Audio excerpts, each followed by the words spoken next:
hacerlo más dinámico que en las jornadas anteriores.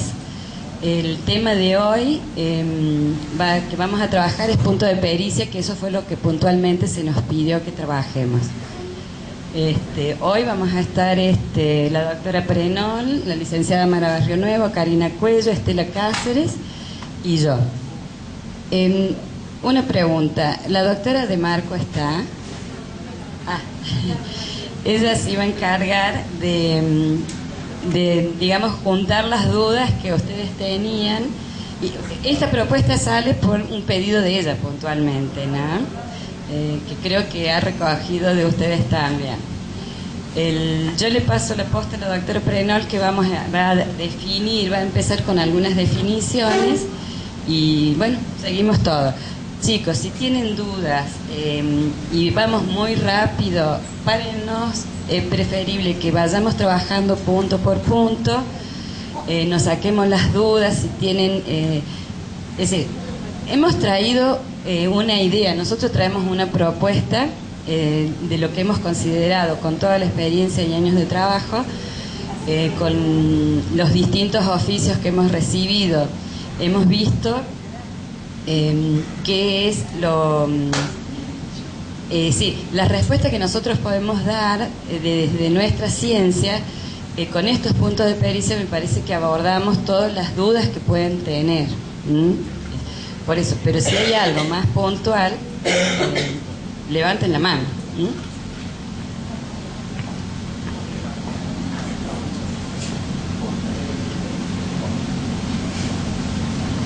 Bueno, buenas tardes. Yo soy la doctora Prenol. Bueno, el tema de hoy, puntos de pericia, ¿sí?, dentro del ámbito de la psicología y la psiquiatría. Antes de hablar de los puntos de pericia, nos pareció importante, interesante y necesario algunos conceptos básicos, ¿sí? Fundamentalmente, ¿qué es la psicología y qué es la psiquiatría? Que para muchos no está tan claro.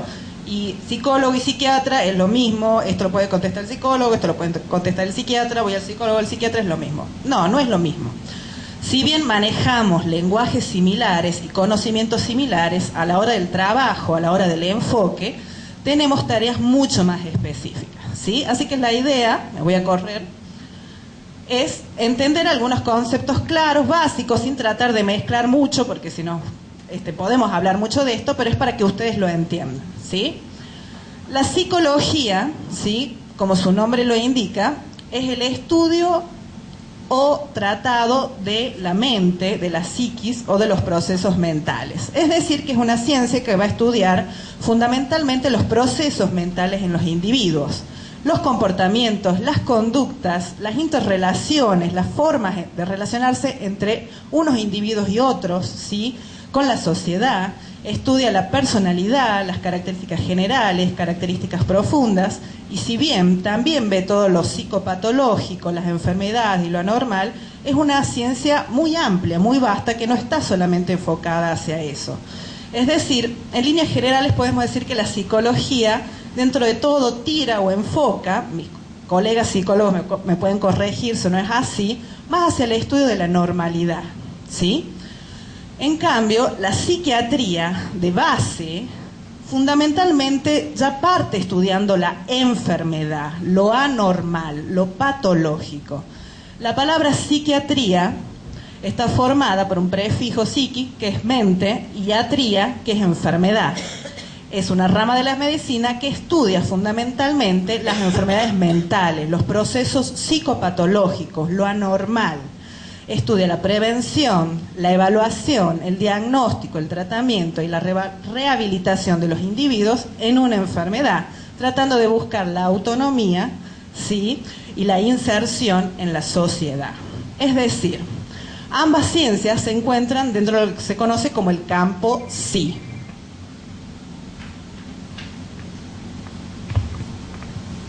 Voy a anotarlo así para hacer un breve esquema. Dentro del campo psi o de la mente tenemos varias ciencias. Una es la psicología, otra es la psiquiatría, Otra es la psicopedagogía.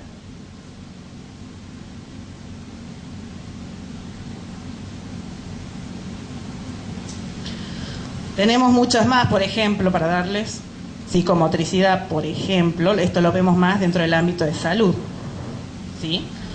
Pero dentro del ámbito forense en el cual estamos, tenemos peritos psiquiatras, peritos psicólogos y peritos psicopedagogos, ¿sí? Si bien los tres manejamos lenguajes similares, ¿sí?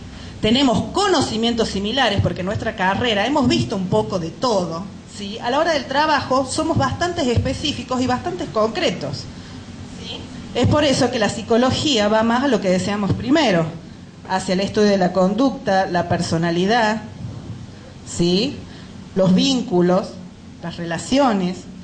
La psiquiatría va a ir más hacia la enfermedad y la psicopedagogía, como disciplina aplicada, va a estudiar los procesos mentales dentro del área de aprendizaje. Es por eso que el campo del psicopedagogo por excelencia es la escuela y está en los gabinetes psicopedagógicos.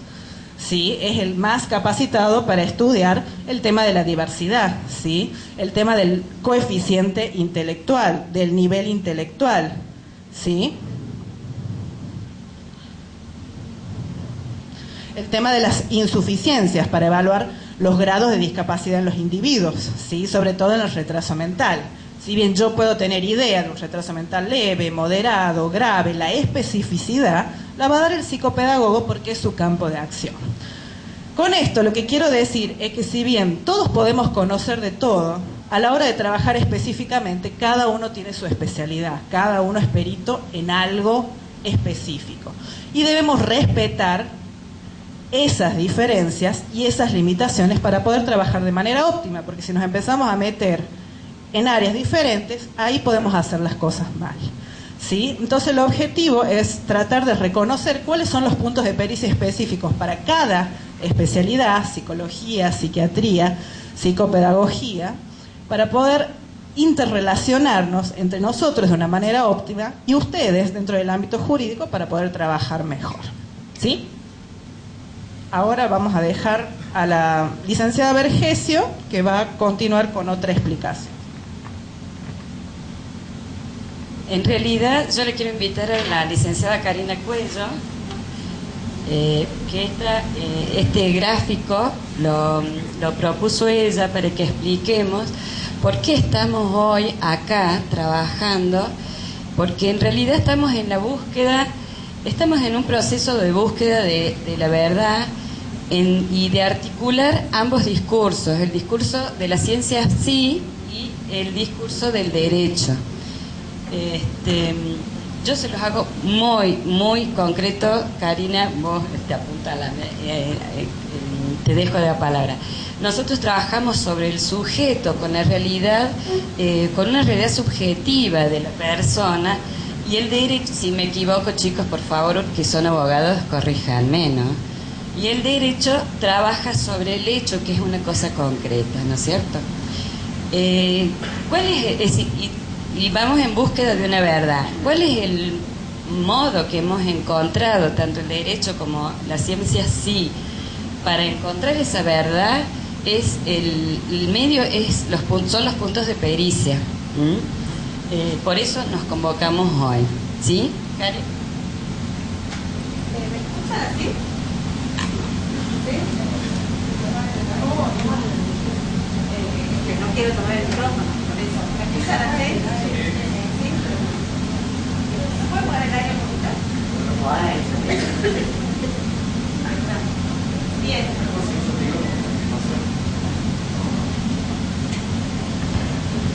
Era lo que no quería, perdón. Bueno, era lo que no quería. Bueno, yo les cuento. A ver. Particularmente como psicóloga, a mí me sirve mucho poder establecer categorías para pensar. Y cuando proponía este esquema, que es un esquema para pensar, pensábamos en esto que partimos desde una definición de persona diferentes los dos discursos. quizás el derecho, una de las características que tenga y que es sobre la que todos intentamos encontrarnos, es que pensando que la persona, en la persona radica la verdad, esta verdad que buscamos en la administración de justicia. Y quizás nosotros, los psicólogos, nos cuesta mucho explicar que nosotros partimos desde otra definición de sujeto, no tanto como un reservorio de información, sino como un sujeto atravesado por una historia. Y posiblemente esa impronta que le deja la historia de su vida a una persona marque la posición que tenga en relación a la verdad. Entonces ese es un punto muy interesante para poder discutir, es acerca de qué es la verdad para todos nosotros. ¿La verdad es lo que dice que le pasó o la verdad es lo que le pasó? Y en esto, recuperar la tensión que existe entre los dos discursos, entre ustedes como representantes del discurso del derecho y nosotros como representantes del discurso de la psicología, lo cual no significa que seamos los amos de ese discurso. Entonces, el punto de pericia aparece como este espacio de tensión de estos dos discursos. Y puntualmente hablando como psicóloga, es importante plantear dos o tres cosas en relación al punto de pericia. La primera es que nosotros somos convocados por el discurso del derecho, en este caso el dueño de casa, trabajamos en el Poder Judicial, el dueño de casa, somos convocados en nuestro carácter de representantes de un saber para poder dar cuenta de la verdad que plantea el otro.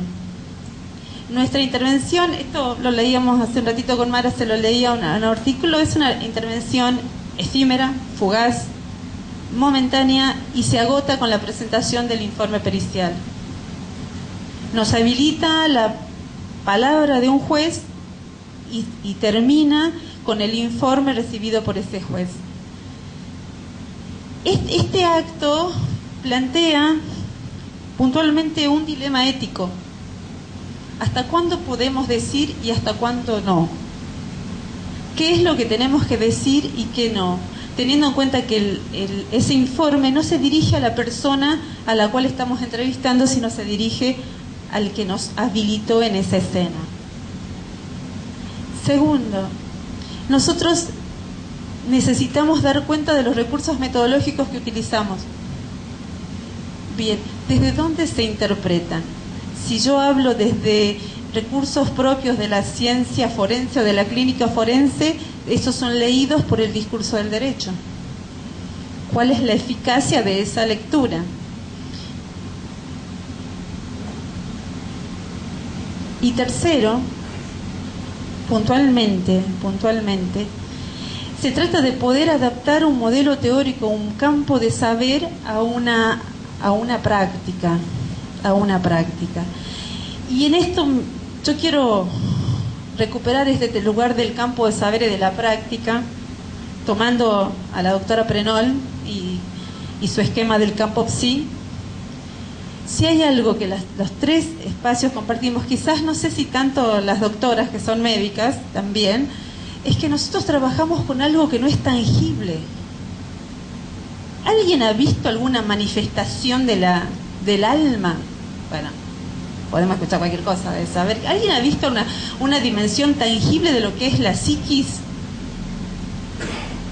Los psicólogos accedemos a eso intangible que es nuestro campo de estudio a partir de las expresiones de un sujeto. Y decimos sujeto, no persona, no individuo, porque lo reconocemos sujeto atravesado por una ley que lo define. Cuando los niños hablan, están accediendo al universo simbólico de la cultura.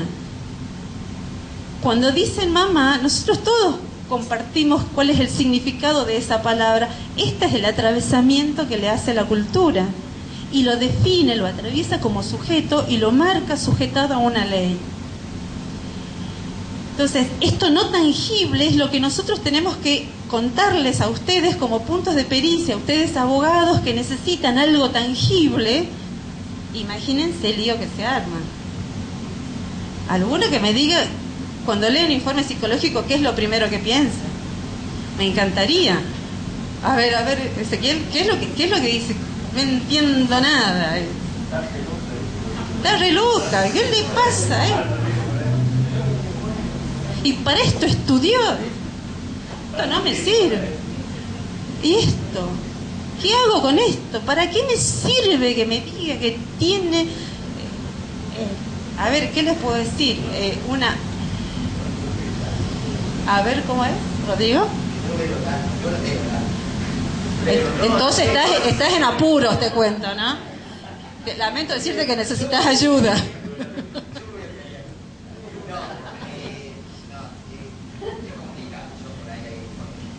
A ver, ¿cómo es? ¿Se escucha o no? ¿Lo escuchan al doctor Moravita? No, yo hay ciertos informes por ahí que la verdad que me parecen un poco, con todo el respeto a los especialistas, ¿no? Un poco incomprensibles. Hay ciertas cuestiones por allí que no entiendo, quizás sea porque también, y esto es lo que uno puede llegar a cuestionar, que a veces se necesita un vocabulario un poco más sencillo. Nosotros los especialistas, todos los del derecho, de la psicología, de la psiquiatría, explicamos con nuestros términos, que muchas veces por ahí, no, qué sé yo, no se me viene ahora a la cabeza algo, pero déjame pensar y te digo dentro de un rato. Pero qué sé yo, cuando alguien es, no sé pero he visto algunos informes cuando he estado en el servicio, por ejemplo, al penitenciario en el juzgado de ejecución, como alguien, no sé, anestesia afectiva, por ejemplo. Qué sé yo, qué anestesia afectiva. Decime si, en definitiva, y no reprocho, o sea, que se entienda, ¿no? Decime, loco, no le calienta matar a esta mina al guaso, ¿viste? Qué sé yo, o sea, no siente nada, es un perverso absoluto, no sé. Y por ahí, claro, yo sé que no se puede, pero...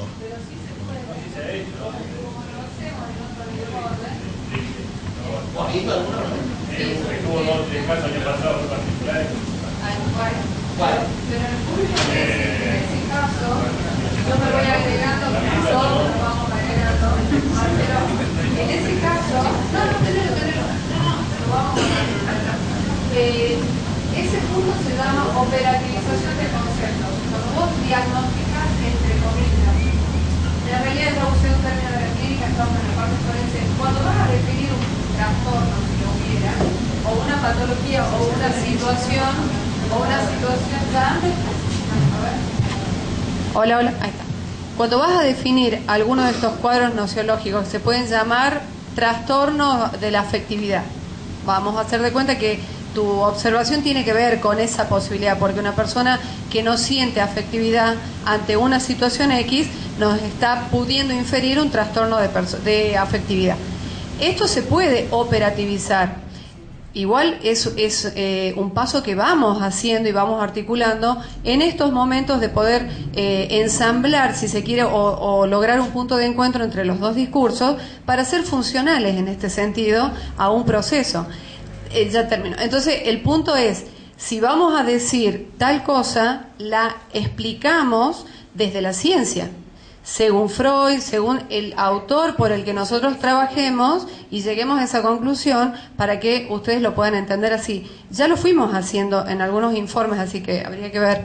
Les comentamos algo. Así como el derecho tiene código penal y el código procesal penal que enumera, define, los psicólogos tenemos un marco teórico, un soporte teórico que define, no sé si enumera, pero define, y que nos posiciona a nosotros en la escucha de eso que el otro dice que le pasa, o lo que el otro dice que le sucedió, sobre eso. Entonces nosotros, así cuando ustedes ven, digamos, tienen el primer contacto con un acto y dice, esto es homicidio, nosotros tenemos ese primer contacto con esa persona entrevistada, sujetada a un modelo cultural, y decimos, puede ser esto, no decimos puede ser esto.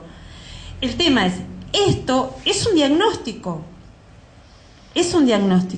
y la pregunta siguiente es, ¿para qué podríamos nosotros, los psicólogos, inmersos o insertos en la administración de justicia, aportarles un diagnóstico de alguien.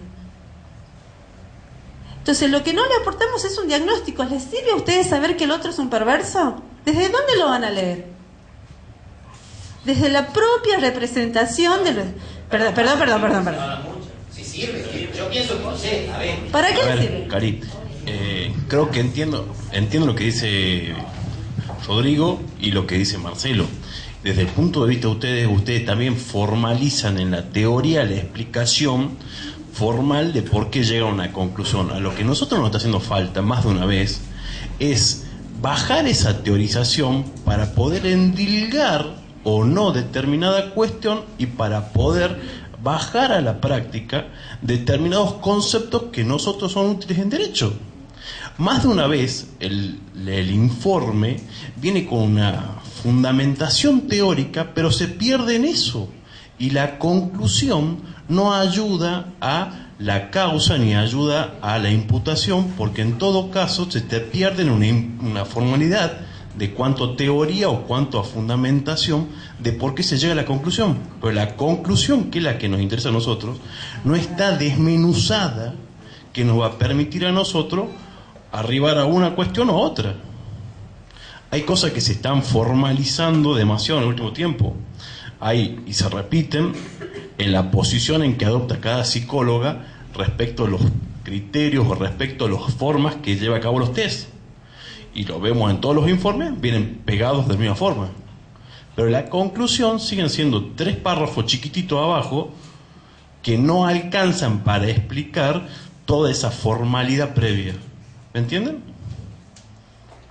Pero es lo que explicaban ustedes en el curso de psicología, que con una sola entrevista con el imputado o la persona detenida no les basta para llegar a una conclusión inmediata.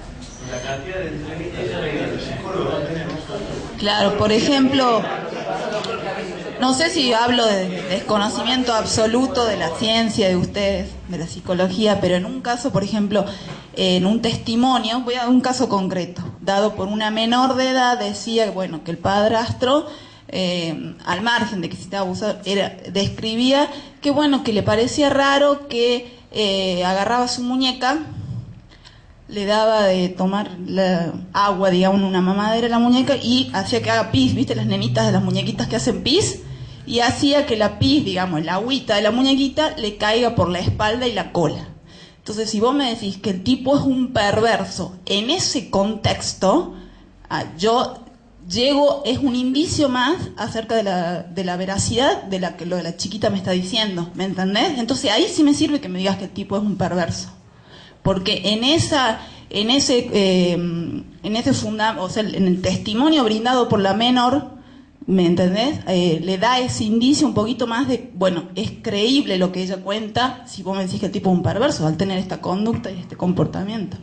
Sí, pasa que además, desgraciadamente, sobre todo en materia de delitos sexuales, que tal vez ustedes han veces, por la clandestinidad en la que se presenta el delito sexual, que además en un porcentaje cada vez más alto en ambientes intrafamiliares, o sea, además que son situaciones que hasta son encubiertas por el propio entorno familiar. La madre no te quiere hacer la denuncia, entramos con asesor, etc.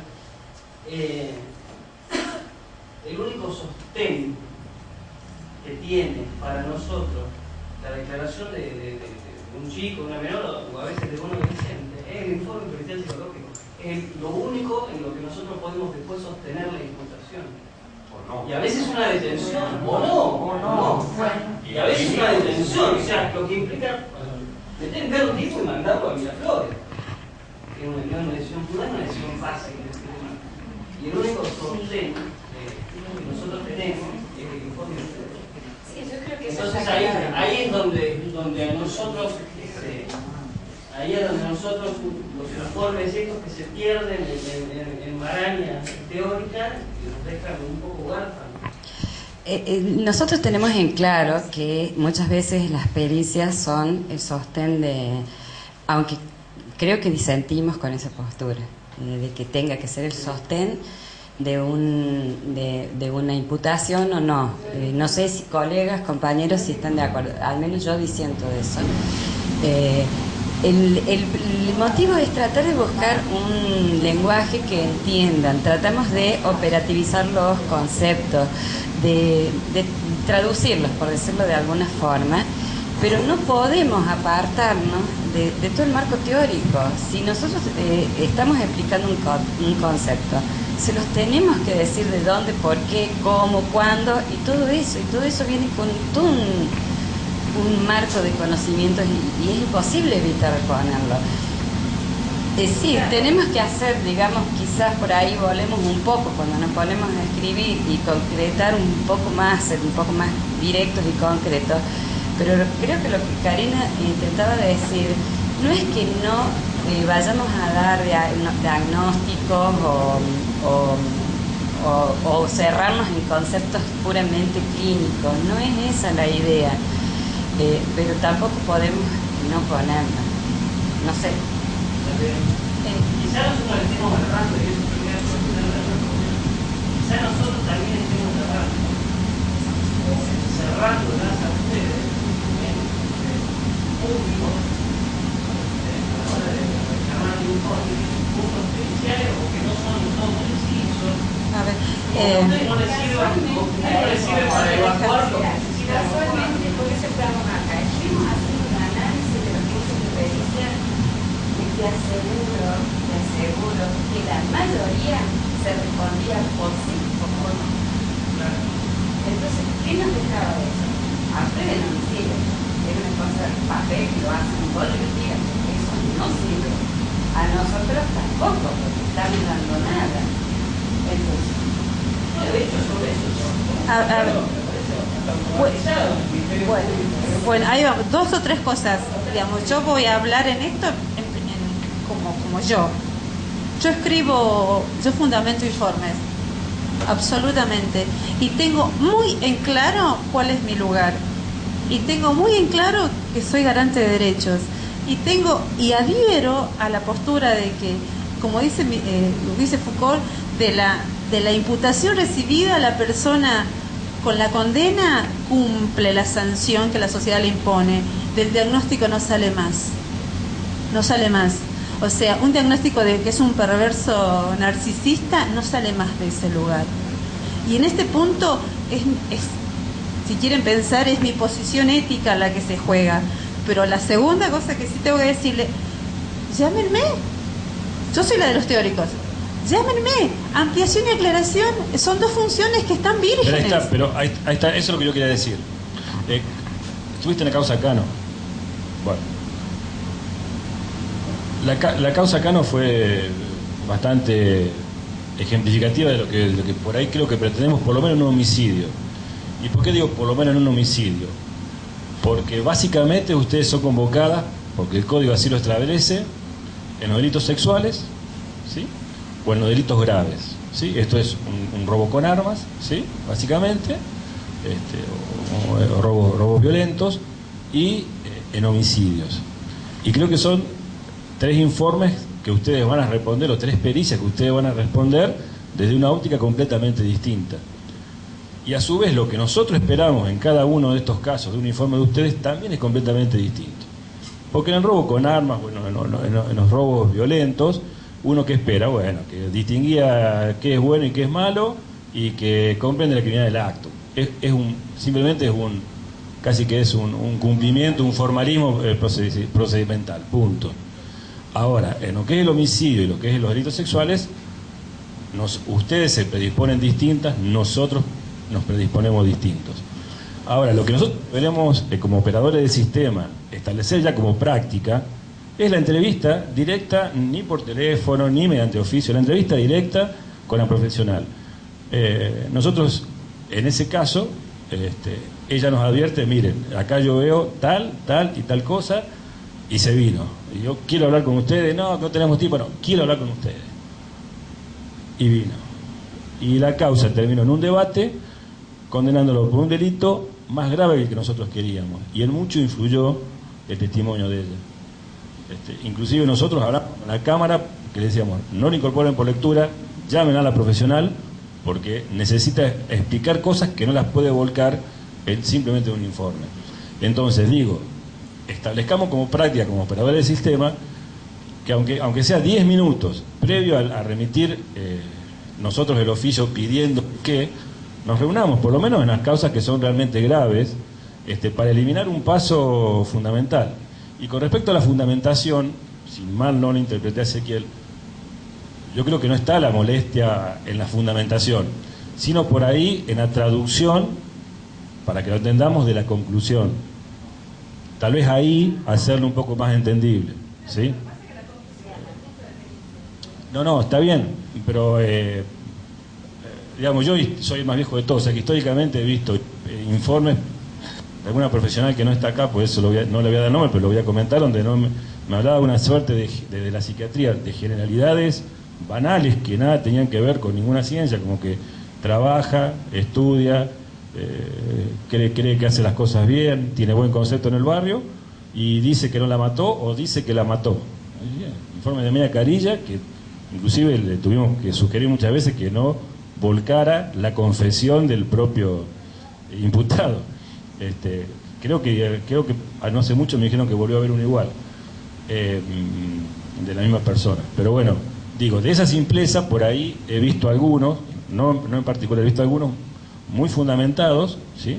Que ni lo analizo porque no lo entiendo, pero que la conclusión también se hacía por ahí un poco difícil para nosotros. Y sí, llámenme, pero es un trastorno más, es otra vez, y por ahí lo que ustedes no entienden es que muchas veces después de la pericia de ustedes nosotros automáticamente tenemos que resolver, muchas veces lo único que nos queda, y por ahí volver a llamarla y a aclarar, muchas veces nos complica. Digo, por ahí si se puede bajar un poco más el nivel. Ezequiel, al final una cosa muy pequeña que no sustenta todo lo que dice antes.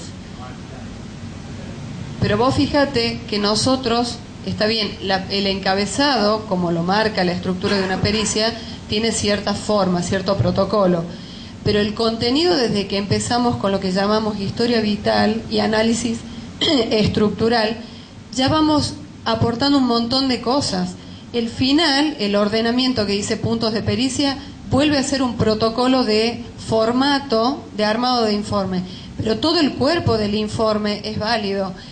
Ahí un poco es lo que nosotros nos preguntamos, ustedes cómo lo leen, cómo lo interpretan. Quizás se están quedando en el final y no están pudiendo hacer la secuencia completa porque trabajamos sobre el contexto individual, familiar, ocupacional, etcétera. Entonces todo eso se va desarrollando en la estructura. No quita que, como dije recién, nos parece importante este espacio de aprendizaje para ser funcionales y no dejar de ser éticos en nuestro trabajo, ni dejar de ejercer nuestro rol como tal, pero sí en este sentido podemos mejorar, de eso se trata. Ahora, esto que nosotros estamos un poco preguntando, ¿cómo interpretan ustedes todo el contenido? Es un dato importante para saber a quién le estamos escribiendo lo que ponemos. Más de una vez las conclusiones no son integrativas de todo el desarrollo estructural. O sea, si la conclusión de ustedes en todo caso nos enumera, pongo a modo de ejemplo, la existencia de indicios o la existencia de indicadores o la existencia de un diagnóstico, ¿sí? Tal cual se viene desarrollando en la estructura, pero surge en el modo conclusivo también. O sea, a modo de conclusión podemos decir que conforme la estructura, como dijimos, se observa esto, esto y esto, pero la conclusión a veces es muy chica lo que vamos y no alcanza para nosotros para abarcar la totalidad de la estructura a modo de nosotros, porque más de una vez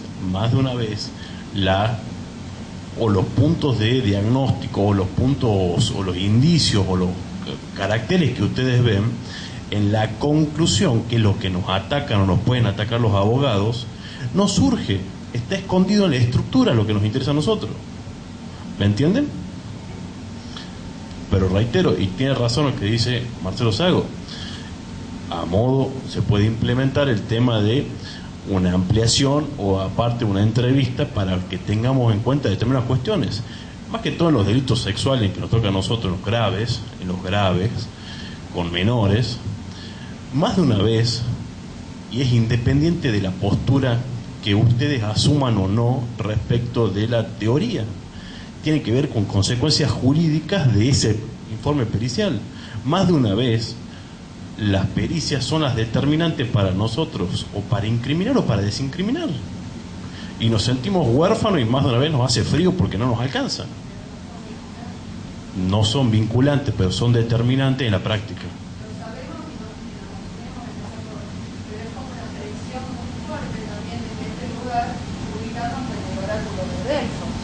Totalmente. Ahora, no sé, por ahí quizás debamos reconsiderar las expectativas desde lo que ustedes solicitan y lo que nosotros podemos responder. Me parece que podemos articular mucho, pero quizás en esto de que se sienten desprotegidos desde el proceso jurídico, no tenga que ver con reforzarlo desde esta área, o quizás ampliando podamos colaborar mejor, sino nutrirse desde otros lugares, porque el proceso de prueba es amplio y los informes no son vinculantes. Totalmente, pero más vuelvo al tema sexual en particular, que es lo que más me incumbe a mí en el tema este. La mayor cantidad de elementos probatorios son indirectos, ¿sí? Son de carácter indiciario y terminamos cerrando o concluyendo todo ese esquema probatorio con una pericia que es la que a nosotros nos va a terminar de reforzar o no un esquema. Totalmente, pero ese esquema es el que nosotros vamos a sostener con la firma hasta la Cámara de Apelaciones o hasta juicio. Y de eso depende el abrigo o la fuerza con que nosotros podamos firmar y podamos decir, bueno, acá incriminamos, acá desincriminamos. Es una de las alternativas.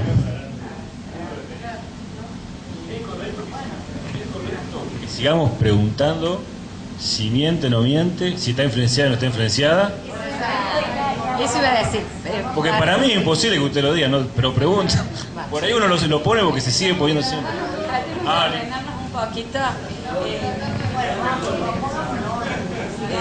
Tratemos de ordenarnos un poquito. Este punto de pericia, Karina, si lo querés terminar de explicar, tiene que ver con lo que estábamos hablando, con el tema de los diagnósticos, yo le llamo rotulación de la persona. Eso es lo que queremos evitar. No, Francisco, no. Acá yo aprendí de cierto juez de menores, que no lo voy a nombrar, acá tengo yo la palabra. Sí, no, estamos. No sé quién será el señor. No sé. Mirá vos, ve el alma, a ver, necesita ayuda.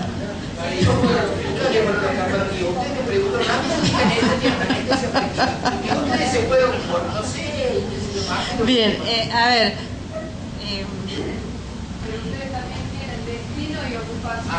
Sí, no. No podría decirlo en este contexto. En este contexto no podría. A ver, nosotros estuvimos revisando a nivel de lectura los puntos de pericia de los oficios que recibimos diariamente. A veces como en manada, a veces como más humanamente posible, ¿no? E insistía este punto de pericia que decía características de personalidad en relación puntualmente a las víctimas de delitos sexuales. A ver, si uno les dice, es un niño, una niña, le dice, bueno, está atravesando características de personalidad, tiene un pensamiento concreto, fuertemente arraigado en lo cotidiano, recursos de defensa pobres, y empezamos a describir a la persona. ¿Alcanza? ¿O para qué sirve eso? ¿No será mejor que podamos pensar ese punto desde qué le pasa a esta persona en relación a este hecho que enuncia? Y que le contestamos, se contestó en A. O sea, preguntan lo mismo desde acá, de allá, del otro. Entonces se respondió en A. Y ustedes dicen, esta es, me imagino, la palabra que dirás vos, Francisco. Te la estoy escuchando. Karina, No, pues, la segunda es esa. hemos tratado de hacer puntos amplios para no tener que responder sí o no, o se contestó en el punto anterior. Bien. Entonces nuestra propuesta era esto. ¿Por qué no reemplazar el de características de personalidad por una formulación que nos permite encontrar los dos lugares?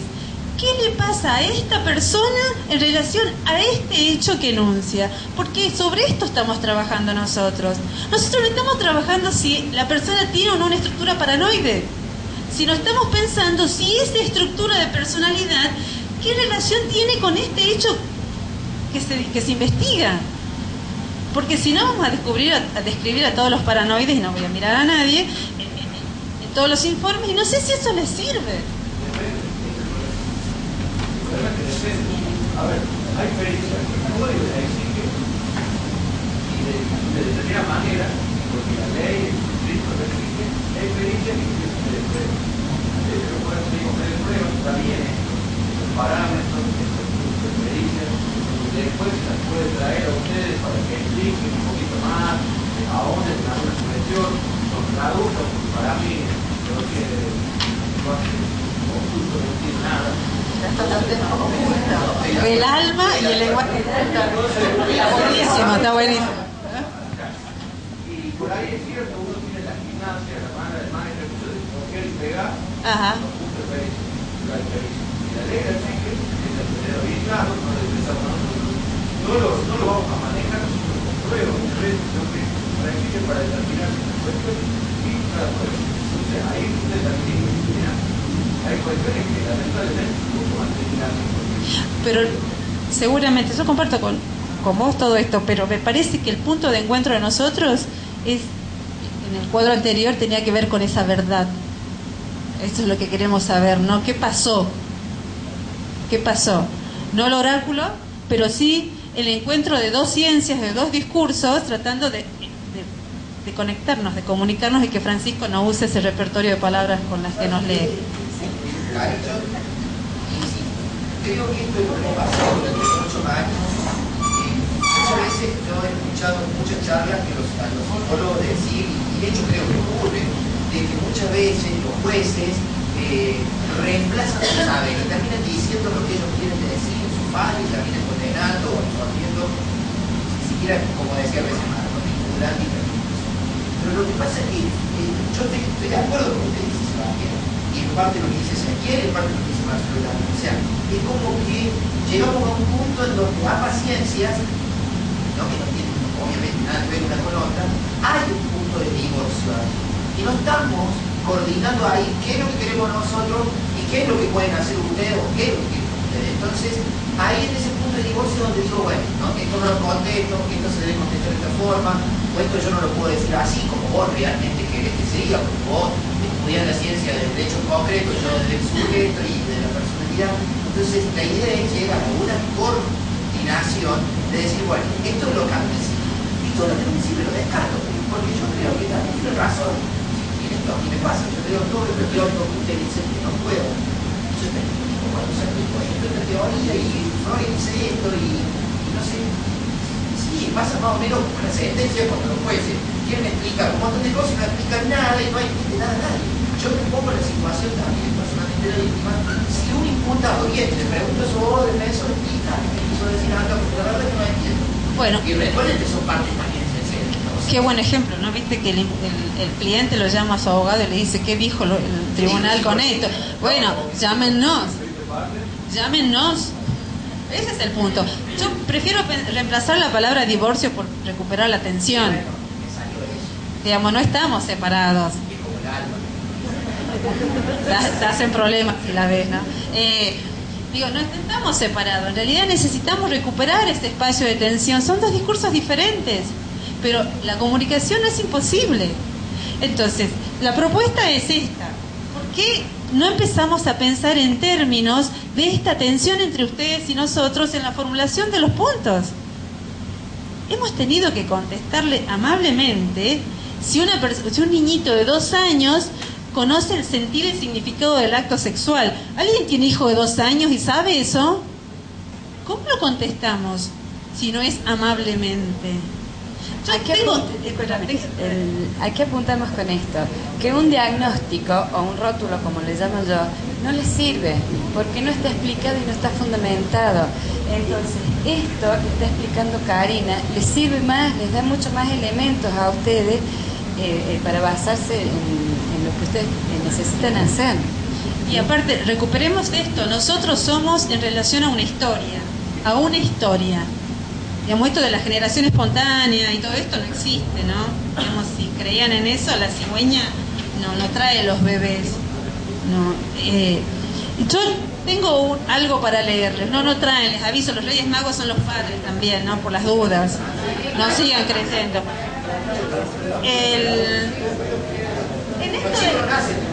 No. Así que bueno, vayan a rectificar. En este punto de lo imposible, yo les leo algo que en un oficio que me llegó a mí con negritas y subrayado. Negritas y subrayado, dice.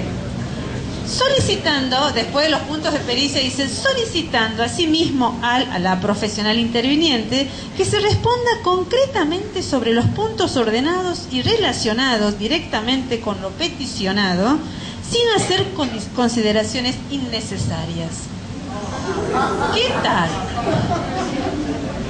A ver, ¿saben qué era la consideración innecesaria?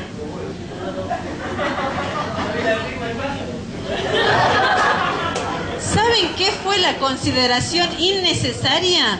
Que le describí el contexto de la denuncia y le planteé el riesgo en el que estaban las personas y fundamentalmente la madre como la que firmaba la denuncia. Al día siguiente la mamá estaba encadenada frente a la corte y Valle Viejo estaba, imagínense cómo, ¿no? Yo le estaba diciendo esto, hay una situación de riesgo, pero bueno, había que cortar esa parte, digamos, hablar solamente de tiene una estructura paranoide. A eso nos referimos cuando pensamos en pensar el punto de pericia, el primer punto de pericia, que podamos hablar de esta persona en relación a este hecho. ¿Cómo toma conocimiento usted de un hecho cuando se está en el inicio de la investigación? Nosotros tenemos cómo ustedes van a tomar conocimiento y evaluación, incluso el hecho... Porque hay una carátula. No, pero cuando se está investigando el hecho quizás llega así chiquito. Porque tiene una imputación recibida, la persona es notificada por una imputación. A él, digamos, a mí si me detiene, me va a decir, a usted la detenemos por sustracción o supresión, digamos, usurpación de identidad. Ahí está la imputación recibida. Sí, si bien usted hace referencia a las pericias, ya ahí ha habido una imputación. Quizás yo estoy desde la función desde el inicio, que muchas veces hemos tenido y vivimos situaciones que necesitamos... Es que la pericia no se habilita en el periodo de prueba. No salí del tema, disculpe, no es la pericia, sino... Cuando nosotros tomamos conocimiento, muchas veces también el hecho, yo me explico, le pido disculpas. Sí. Ahí, Marcela, yo te entiendo. Ahí, usted sabe estamos un poco huérfanos. En Córdoba, el otro día hablando con Juan, me contaba que hay una unidad judicial que se ocupa específicamente de las cuestiones de género y los delitos sexuales, y donde hay una chica que es una psicóloga que está permanentemente ahí con los comediantes y hace esa suerte de contribución.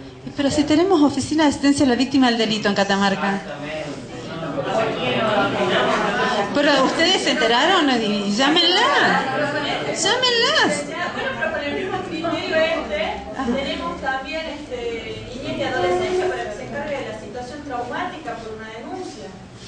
O sea, independientemente de lo que significa una denuncia de abuso sexual, y el fiscal no... calculo yo, si me equivoco, perdón, no direcciona a ver si la madre está mal o no porque la hija ha sido abusada. El fiscal donde direcciona es a ver quién abusó de la hija de esa mujer que hace la hija. Pero esa no es tarea del psicólogo.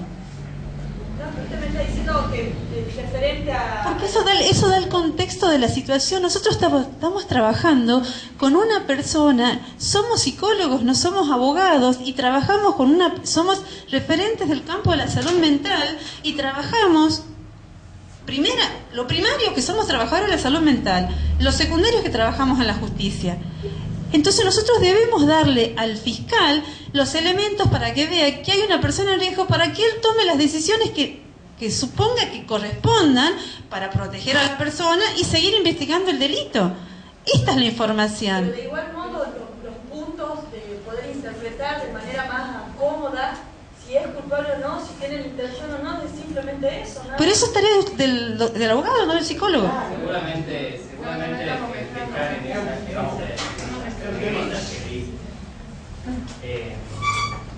cualquier información extra puntos de pericia, aunque no esté directamente vinculado con el objeto de la investigación, quizá hasta le significaba para su investigación un obstáculo, absolutamente, una complicación, un desvío del curso de investigación que en ese momento no le era conveniente, a ver, o le complicaba la vida. O digamos, abierto a esto. Esto no implica de que nosotros estemos hablando de A, B, C, de algún fiscal o no. Estamos hablando de la necesidad de delimitar el encuentro o recrear la tensión entre ustedes y nosotros, porque como estamos trabajando hasta ahora, estamos muy dispersos, ustedes no nos entienden, nosotros no sabemos lo que quieren, entonces es un diálogo, parece la película Ciegos, Sordos y Locos. ¿Alguien la vio? Mírenla, y ese parece los encuentros entre ustedes y nosotros. Entonces me parece que el punto cuando Gabriela nos plantea en esa notita, nos habilitó a poder hacer esto. A ver, resignifiquemos. ¿Para qué queremos saber características de personalidad? ¿No será mejor pensar qué le pasa a esta persona en relación a este hecho que se denuncia? Vamos focalizando por los tiempos. Vamos a tratar de ser más acotados porque si no, no llegamos. Dame un minuto. ¿Les parece, es decir, concuerdan con nosotros que este punto les sirve mejor, es más conveniente que el a secas características de la personalidad, en donde le vamos a dar un diagnóstico que les va a decir nada? Cualquier cuestión que sea aclarativa para nosotros es absolutamente positiva. Bueno, quedamos haciendo. Creo que no hay. A ver, 2 o 3 cosas. Nosotros pusimos las 2 palabras, referencias, aspectos, porque esto teníamos una discusión interna. Cuando hablamos de referencias, hablamos de una persona en relación a su historia